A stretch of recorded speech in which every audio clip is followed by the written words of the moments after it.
दूसरा अध्याय। संजय बोले, उस प्रकार करुणा से व्याप्त और आंसुओं से पूर्ण तथा व्याकुल नेत्रों वाले शोक युक्त उस अर्जुन के प्रति भगवान मधुसूदन ने यह वचन कहा। श्री भगवान बोले, हे अर्जुन, तुझे इस असमय में यह मोह किस हेतु से प्राप्त हुआ? क्योंकि न तो यह श्रेष्ठ पुरुषों द्वारा आचरित है, न स्वर्ग को देने वाला है और न कीर्ति को करने वाला ही है।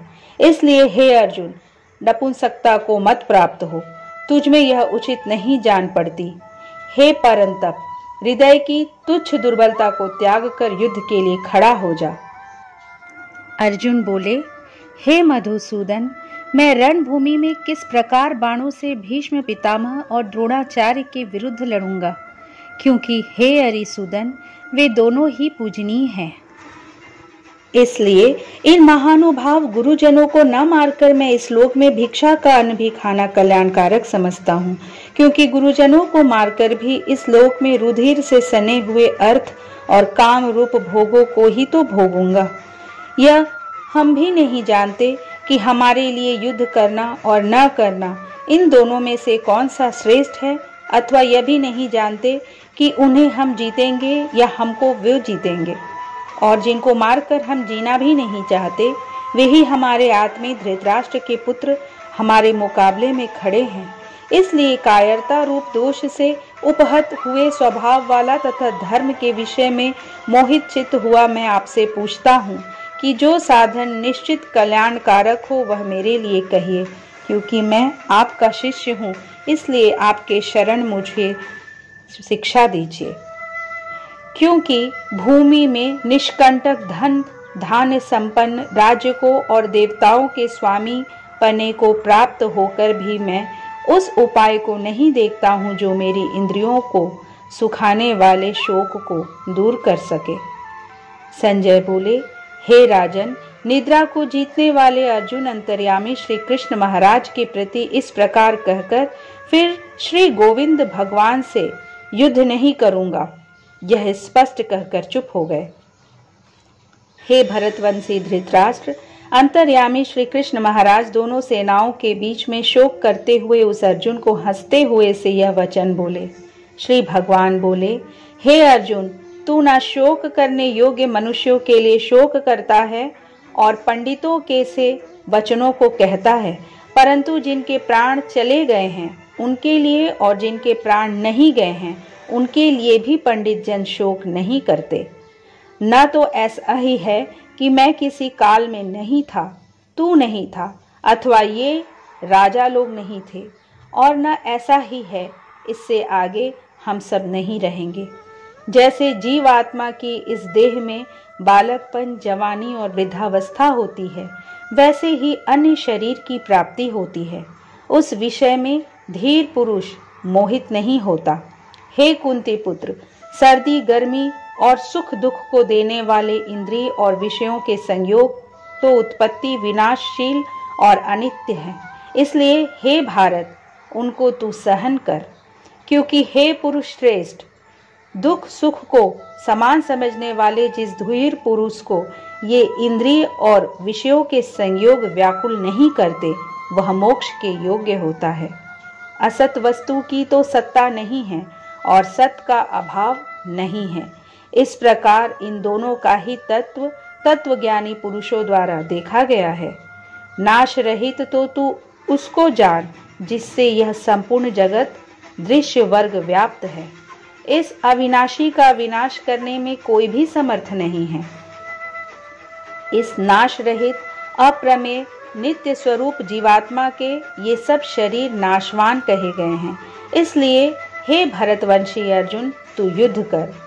जो इस आत्मा को मारने वाला समझता है तथा जो इसको मरा मानता है, वे दोनों ही नहीं जानते, क्योंकि यह आत्मा वास्तव में न तो किसी को मारता है और न किसी के द्वारा मारा जाता है। यह आत्मा किसी काल में भी न तो जन्मता है और न मरता ही है, तथा न यह उत्पन्न होकर फिर होने वाला ही है, क्योंकि यह अजन्मा, नित्य, सनातन और पुरातन है। शरीर के मारे जाने पर भी यह नहीं मारा जाता। हे पृथापुत्र अर्जुन, जो पुरुष इस आत्मा को नाश रहित, नित्य, अजन्मा और अव्यय जानता है, वह पुरुष कैसे किसको मरवाता है और कैसे किसको मारता है। जैसे मनुष्य पुराने वस्त्रों को त्याग कर दूसरे नए वस्त्रों को ग्रहण करता है, वैसे ही जीवात्मा पुराने शरीरों को त्याग कर दूसरे नए शरीरों को प्राप्त होता है। इस आत्मा को शस्त्र नहीं काट सकते, इसको आग नहीं जला सकती, इसको जल नहीं गला सकता और वायु नहीं सुखा सकता, क्योंकि यह आत्मा अच्छेद्य है। यह आत्मा अदाह्य, अक्लेद्य और निसंदेह अशोष्य है तथा यह आत्मा नित्य, सर्वव्यापी, अचल, स्थिर रहने वाला और सनातन है। यह आत्मा अव्यक्त है, यह आत्मा अचिंत्य है और यह आत्मा विकार रहित कहा जाता है। इससे हे अर्जुन, इस आत्मा को उपर्युक्त प्रकार से जानकर तू शोक करने को योग्य नहीं है, अर्थात तुझे शोक करना उचित नहीं है। किंतु यदि तू इस आत्मा को सदा जन्मने वाला तथा सदा मरने वाला मानता हो, तो भी हे महाबाहो, तू इस प्रकार शोक करने को योग्य नहीं है, क्योंकि इस मान्यता के अनुसार जन्मे हुए की मृत्यु निश्चित है और मरे हुए का जन्म निश्चित है। इससे भी इस बिना उपाय वाले विषय में तू शोक करने को योग्य नहीं है। हे अर्जुन, संपूर्ण प्राणी जन्म से पहले अप्रकट थे और मरने के बाद भी अप्रकट हो जाने वाले हैं, केवल बीच में ही प्रकट हैं। फिर ऐसी स्थिति में क्या शोक करना है?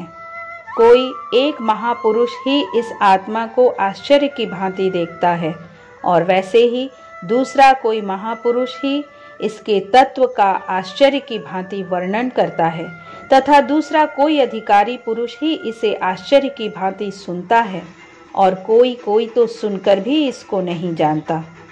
हे अर्जुन, यह आत्मा सबके शरीरों में सदा ही अवध है। इस कारण संपूर्ण प्राणियों के लिए तू शोक करने के योग्य नहीं है तथा अपने धर्म को देखकर भी तू भय करने योग्य नहीं है, अर्थात तुझे भय नहीं करना चाहिए, क्योंकि क्षत्रियों के लिए धर्म युक्त युद्ध से बढ़कर दूसरा कोई कल्याणकारी कर्तव्य नहीं है। हे पार्थ, अपने आप प्राप्त हुए और खुले हुए स्वर्ग के द्वार रूप इस प्रकार के युद्ध को भाग्यवान क्षत्रिय लोग ही पाते हैं। किंतु यदि तू इस धर्म युक्त युद्ध को नहीं करेगा तो स्वधर्म और कीर्ति को खोकर पाप को प्राप्त होगा तथा सब लोग तेरी बहुत काल तक रहने वाली अपकीर्ति का भी कथन करेंगे और माननीय पुरुष के लिए अपकीर्ति मरण से भी बढ़कर है। और जिनकी दृष्टि में तू पहले बहुत सम्मानित होकर अब लघुता को प्राप्त होगा, वे महारथी लोग तुझे भय के कारण युद्ध से हटा हुआ मानेंगे। तेरे वैरी लोग तेरे सामर्थ्य की निंदा करते हुए तुझे बहुत से न कहने योग्य वचन भी कहेंगे। उससे अधिक दुख और क्या होगा? या तो तू युद्ध में मारा जाकर स्वर्ग को प्राप्त होगा अथवा संग्राम में जीतकर पृथ्वी का राज्य भोगेगा। इस कारण हे अर्जुन, तू युद्ध के लिए निश्चय होकर के खड़ा हो जा। जय पराजय, लाभ हानि और सुख दुख को समान समझकर उसके बाद युद्ध के लिए तैयार हो जा। इस प्रकार युद्ध करने से तू पाप को नहीं प्राप्त होगा। हे पार्थ, वह बुद्धि तेरे लिए ज्ञान योग के विषय में कही गई और अब तू इसको कर्म योग के विषय में सुन। जिस बुद्धि से युक्त हुआ तू कर्मों के बंधन को भली भांति त्याग देगा, अर्थात सर्वथा नष्ट कर डालेगा। इस कर्म योग में आरंभ का अर्थात बीज का नाश नहीं है और उल्टा फल रूप दोष भी नहीं है, बल्कि इस कर्म योग रूप धर्म का थोड़ा सा भी साधन जन्म मृत्यु रूप महान भय से रक्षा कर लेता है। हे अर्जुन, इस कर्म योग में निश्चयात्मिका बुद्धि एक ही होती है, किंतु अस्थिर विचार वाले विवेकहीन सकाम मनुष्यों की बुद्धियां निश्चय ही बहुत भेदों वाली और अनंत होती है। हे अर्जुन, जो भोगों में तन्मय हो रहे हैं, जो कर्म फल के प्रशंसक वेद वाक्यों में ही प्रीति रखते हैं, जिनकी बुद्धि में स्वर्ग ही परम प्राप्य वस्तु है और जो स्वर्ग से बढ़कर दूसरी कोई वस्तु ही नहीं है, ऐसा कहने वाले हैं। वे अविवेकी जन इस प्रकार की जिस पुष्पित अर्थात दिखाऊ शोभायुक्त वाणी को कहा करते हैं, जो कि जन्म रूप कर्म फल देने वाली एवं भोग तथा ऐश्वर्य की प्राप्ति के लिए नाना प्रकार की बहुत सी क्रियाओं का वर्णन करने वाली है, उस वाणी द्वारा जिनका चित्त हर लिया गया है, जो भोग और ऐश्वर्य में अत्यंत आसक्त है, उन पुरुषों की परमात्मा में निश्चयात्मिका बुद्धि नहीं होती। हे अर्जुन, वेद उपर्युक्त प्रकार से तीनों गुणों के कार्य रूप समस्त भोगों एवं उनके साधनों का प्रतिपादन करने वाले हैं। इसलिए तुम उन भोगों एवं उनके साधनों में आसक्तिहीन, हर्ष शोक आदि द्वंद्वों से रहित, नित्य वस्तु परमात्मा में स्थित, योग क्षेम को न चाहने वाला और स्वाधीन अंतःकरण वाला हो। सब ओर से परिपूर्ण जलाशय के प्राप्त हो जाने पर छोटे जलाशय में मनुष्य का जितना प्रयोजन रहता है, ब्रह्म को तत्व से जानने वाले ब्राह्मण का समस्त वेदों में उतना ही प्रयोजन रह जाता है। तेरा कर्म करने में ही अधिकार है, उसके फलों में कभी नहीं। इसलिए तू कर्मों के फल का हेतु मत हो तथा तेरी कर्म न करने में भी आसक्ति ना हो। हे धनंजय, तू आसक्ति को त्याग कर तथा सिद्धि और असिद्धि में समान बुद्धि वाला होकर योग में स्थित हुआ कर्तव्य कर्मों को कर। समत्व ही योग कहलाता है।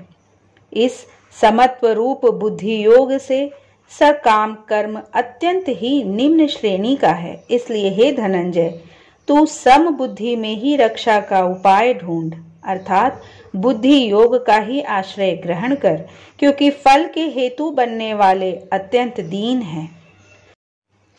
समबुद्धि युक्त पुरुष पुण्य और पाप दोनों को इसी लोक में त्याग देता है, अर्थात उनसे मुक्त हो जाता है। इससे तू समत्व रूप योग में लग जा।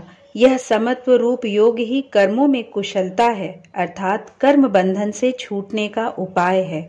क्योंकि समबुद्धि से युक्त ज्ञानी जन कर्मों से उत्पन्न होने वाले फल को त्याग कर जन्म रूप बंधन से मुक्त हो निर्विकार परम पद को प्राप्त हो जाते हैं।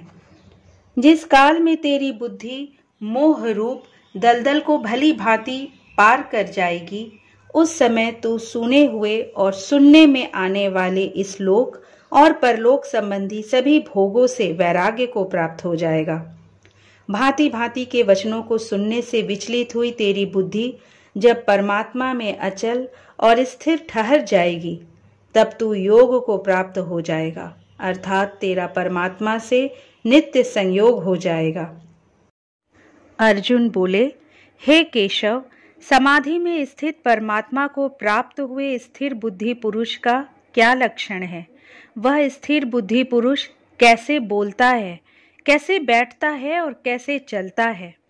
श्री भगवान बोले, हे अर्जुन, जिस काल में यह पुरुष मन में स्थित संपूर्ण कामनाओं को भली भांति त्याग देता है और आत्मा से आत्मा में ही संतुष्ट रहता है, उस काल में वह स्थित प्रज्ञ कहा जाता है। दुखों की प्राप्ति होने पर जिसके मन में उद्वेग नहीं होता, सुखों की प्राप्ति में जो सर्वदा निष्प्रिय है तथा जिसके राग भय और क्रोध नष्ट हो गए हैं, ऐसा मुनि स्थिर बुद्धि कहा जाता है। जो पुरुष सर्वत्र स्नेह रहित हुआ, उस शुभ या अशुभ वस्तु को प्राप्त होकर न प्रसन्न होता है और न द्वेष करता है, उसकी बुद्धि स्थिर है। और कछुआ सब ओर से अपने अंगों को जैसे समेट लेता है, वैसे ही जब यह पुरुष इंद्रियों के विषयों से इंद्रियों को सब प्रकार से हटा लेता है, तब उसकी बुद्धि स्थिर है। इंद्रियों के द्वारा विषयों को ग्रहण न करने वाले पुरुष के भी केवल विषय तो निवृत्त हो जाते हैं, परंतु उनमें रहने वाली आसक्ति निवृत्त नहीं होती। इस स्थित प्रज्ञ पुरुष की तो आसक्ति भी परमात्मा का साक्षात्कार करके निवृत्त हो जाती है। हे अर्जुन, आसक्ति का नाश न होने के कारण ये प्रमथन स्वभाव वाली इंद्रियां यत्न करते हुए बुद्धिमान पुरुष के मन को भी बलात् हर लेती हैं। इसलिए साधक को चाहिए कि वह उन संपूर्ण इंद्रियों को वश में करके समाहित चित्त हुआ मेरे परायण होकर ध्यान में बैठे, क्योंकि जिस पुरुष की इंद्रियां वश में होती है उसी की बुद्धि स्थिर हो जाती है। विषयों का चिंतन करने वाले पुरुष की उन विषयों में आसक्ति हो जाती है। आसक्ति से उन विषयों की कामना उत्पन्न होती है और कामना में विघ्न पड़ने से क्रोध उत्पन्न होता है। क्रोध से अत्यंत मूढ़ भाव उत्पन्न हो जाता है। मूढ़ भाव से स्मृति में भ्रम हो जाता है। स्मृति में भ्रम हो जाने से बुद्धि अर्थात ज्ञान शक्ति का नाश हो जाता है और बुद्धि का नाश हो जाने से यह पुरुष अपनी स्थिति से गिर जाता है। परंतु अपने अधीन किए हुए अंतःकरण वाला साधक अपने वश में की गई राग द्वेष से रहित इंद्रियों द्वारा विषयों में विचरण करता हुआ अंतःकरण की प्रसन्नता को प्राप्त होता है। अंतःकरण की प्रसन्नता होने पर इसके संपूर्ण दुखों का अभाव हो जाता है और उस प्रसन्नचित्त वाले कर्मयोगी की बुद्धि शीघ्र ही सब ओर से हटकर एक परमात्मा में ही भली भांति स्थिर हो जाती है। न जीते हुए मन और इंद्रियों वाले पुरुष में निश्चयात्मिका बुद्धि नहीं होती और उस अयुक्त मनुष्य के अंतःकरण में भावना भी नहीं होती तथा भावनाहीन मनुष्य को शांति नहीं मिलती और शांति रहित मनुष्य को सुख कैसे मिल सकता है? क्योंकि जैसे जल में चलने वाली नाव को वायु हर लेती है, वैसे ही विषयों में विचरती हुई इंद्रियों में से मन जिस इंद्रिय के साथ रहता है वह एक ही इंद्रिय इस अयुक्त पुरुष की बुद्धि को हर लेती है। इसलिए हे महाबाहो, जिस पुरुष की इंद्रियां इंद्रियों के विषयों से सब प्रकार निग्रह की हुई हैं, उसी की बुद्धि स्थिर है। संपूर्ण प्राणियों के लिए जो रात्रि के समान है, उस नित्य ज्ञान स्वरूप परमानंद की प्राप्ति में स्थित प्रज्ञ योगी जागता है और जिस नाशवान सांसारिक सुख की प्राप्ति में सब प्राणी जागते हैं, परमात्मा के तत्व को जानने वाले मुनि के लिए वह रात्रि के समान है। जैसे नाना नदियों के जल सब ओर से परिपूर्ण अचल प्रतिष्ठा वाले समुद्र में उसको विचलित न करते हुए ही समा जाते हैं, वैसे ही सब भोग जिस स्थित प्रज्ञ पुरुष में किसी प्रकार का विकार उत्पन्न किए बिना ही समा जाते हैं, वही पुरुष परम शांति को प्राप्त होता है, भोगों को चाहने वाला नहीं। जो पुरुष संपूर्ण कामनाओं को त्याग कर ममता रहित, अहंकार रहित और स्पृहार रहित हुआ विचरता है, वही शांति को प्राप्त होता है, अर्थात वह शांति को प्राप्त है। हे अर्जुन, यह ब्रह्म को प्राप्त हुए पुरुष की स्थिति है। इसको प्राप्त होकर योगी कभी मोहित नहीं होता और अंत काल में भी इस ब्राह्मी स्थिति में स्थित होकर ब्रह्मानंद को प्राप्त हो जाता है। इस प्रकार श्री कृष्ण अर्जुन संवाद में सांख्य योग नामक द्वितीय अध्याय संपूर्ण हुआ। दोस्तों, यदि ये वीडियो आपको अच्छी लगी हो तो प्लीज़ इसे लाइक कीजिए, शेयर कीजिए और अगर अब तक इस चैनल को सब्सक्राइब नहीं किए हैं तो प्लीज़ सब्सक्राइब कर लीजिए। कल श्रीमद् भगवत गीता के तीसरे अध्याय के साथ आपके सामने प्रस्तुत होंगी। जय श्री कृष्ण।